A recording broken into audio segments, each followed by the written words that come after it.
Alors maintenant, prenons le troisième exemple, hein, l'exemple de iPod. Alors ça, c'est un iPod déjà un peu évolué. Hein. Et qu'est-ce que c'était au départ, iPod? iPod, c'est de la musique partout. C'est de la musique partout, je l'emmène avec moi, c'est vraiment le baladeur. C'est une nouvelle génération au-delà du Walkman de Sony. La capacité de stockage est importante. Avant, quand on avait une cassette, sur un Walkman de Sony, on pouvait emmener 1h30 de musique. Hein, là, on peut emmener des heures et des heures de musique. Hein, on peut emmener plusieurs dizaines de milliers de titres, hein, ce qui fait quand même pratiquement quelques jours de musique. Un design d'enfer. Un design d'enfer, ce qui est très important parce que c'est un signe de reconnaissance.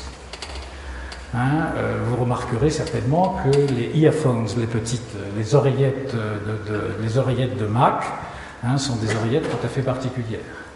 Hein, et les gens tiennent absolument à avoir ces oreillettes-là pour qu'on voit qu'ils sont équipés de cet iPod.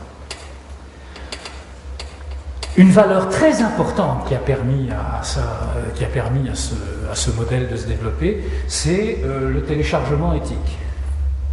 C'est-à-dire, on n'est pas pirate, hein, on ne pirate pas des tas de trucs, on passe par une organisation, hein, où on va acheter, télécharger de la musique et on va payer pas cher, dans un premier temps, hein, cette musique que l'on va télécharger. Tout ça, c'est des valeurs qui sont importantes et qui définissent fondamentalement le modèle. Et bien entendu, l'objet d'appartenance.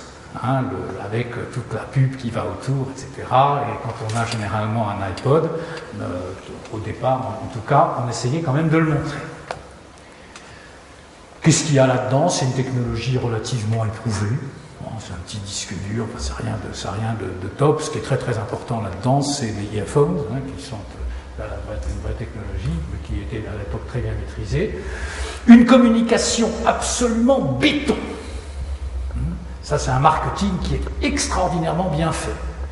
Alors, une technologie éprouvée, une communication très très éprouvée, et puis derrière ça, un moyen pour l'entreprise de changer de métier. C'est-à-dire que le iPod, c'est le moment où Apple va changer de métier. Et c'est grâce à ce concept-là que Apple, va petit à petit devenir le premier éditeur de musique. Il faut savoir qu'actuellement, dans les revenus d'Apple, son métier d'éditeur de musique représente une très très grosse partie de son équipe. Donc il est parti de producteur d'objets électroniques à éditeur de musique. Voilà, une distribution bien entendu très exclusive, autant dans les appareils que dans la musique. Et puis bien entendu, on fait des marges sur les équipements, avec une sous-traitance maîtrisée au quart de centime. Et ce qu'il faut savoir, c'est que dans cette industrie-là, les concurrents en général qui passent par des tas de distribution, par des tas de distributeurs, font en moyenne quelque chose comme 12% de marge, là où Apple fait 28%. Et puis bien entendu, des marges d'éditeurs de musique. Où pendant longtemps Apple a investi, maintenant il commence à récolter les fruits de son investissement. Voilà, donc derrière le iPod, il y a iTunes, et puis derrière ça, il y a un truc qui est extrêmement fort dans le projet de Steve Jobs et de son équipe, c'est de capitaliser sur l'usage. C'est-à-dire que iPod devient où on va travailler comme ça avec le doigt, ensuite il va y avoir iPhone, et donc iPhone, on va avoir cet écran tactile, et après on va avoir iPad, et en fait on arrive sur le cloud computing.